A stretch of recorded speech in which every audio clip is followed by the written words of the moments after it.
আমাকে তো কেউ জানায়নি যে বাড়ি মেরামত করার জন্যে এত লোন হয়ে গিয়েছে। দেখুন, উনি চলে গেছেন তো প্রায় 2 বছর হলো, তাই না? হ্যাঁ। তারপর থেকে প্রত্যেকটা ইএমআই ল্যাপস করেছে। আসলে এখন তো ওর পেনশন ফান্ডের টাকাটা ছাড়া খুব একটা কিছু তো। আপনার মেয়ে আছে বলছিলেন না? আছে, তবে এই বুড়ো বয়সে আর হাত পাততে চাই না। ভালো প্রমোটারকে ডাকুন না, ঠিকঠাক দাম পাবেন, সঙ্গে 2-1টা ফ্ল্যাটও। মানে মাসিমা, আমার শালা রিয়েল এস্টেটে আছে, আপনি যদি বলেন।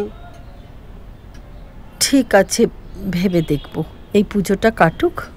আচ্ছা, আপনাদের তো আবার বড় করে হয় বনেদি ব্যাপার। বনেদি বলে কিরম একটা লাগে, বাড়ির পুজো আর কি। বাড়িটাই মর্টগেজে আছে মাসিমা। এর পরের নোটিশটা এলে কোনো ঠাকুরের সাধ্য নেই বাঁচাবে।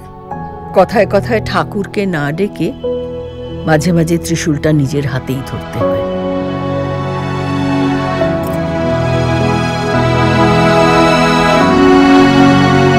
ঠাকুর রেডি মাসি, এখন পুজো ক্যান্সেল হলে কিন্তু অমঙ্গল বাঁধা।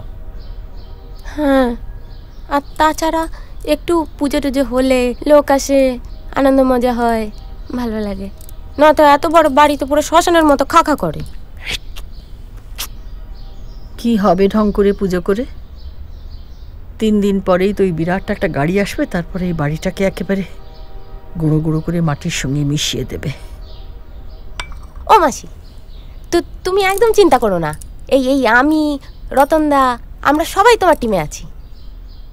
তুমি দিভাইকে বলো না, দিভাই মাঠে নেমে একাই এমন ব্যাটিং করবে, সবাইকে একবারে উড়িয়ে দেবে, দেখবা তুমি। হ্যাঁ রতন, জীবনটা তরুণ মজুমদারের বই নয় রে। ওই চিড়িয়াখানা ঝিলে শীতকালে সাইবেরিয়া থেকে পাখিগুলো উড়ে আসে, দেখেছিস? এরাও সেই রকম। পুজোর সময় একবার আসে, তারপর আবার উড়ে চলেই যায়।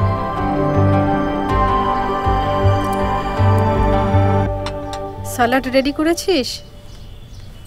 জানিস তো দাদাবাবু এয়ারপোর্ট থেকে ফিরলে স্যালাড আর ফ্রুট জুস খোঁজে। দাঁড়াও না, সব রেডি করছি তো। দাদাবাবু ফিরলে তুমি এমন করো না যেন একবারে জল্লাদ আসতেছে। পুরনো লোক বলে যা খুশি তাই বলবি না। তোর বর তোর উপরে চটপট করে না? দাদাবাবুর মাথাটা একটু গরম থাকে। কেন যে ফোনটা ধরছে না? কাল থেকে তোমার ফোন তুলছে না, কি যে করে না। এদিকে বউ চিন্তা করে করে মরছে, ওদিকে তেনার কোনো হেলদোলই নেই। কনফারেন্সে থাকলে ফোনটা কি করে ধরবে? দেখ তো কে এলো। হ্যাঁ।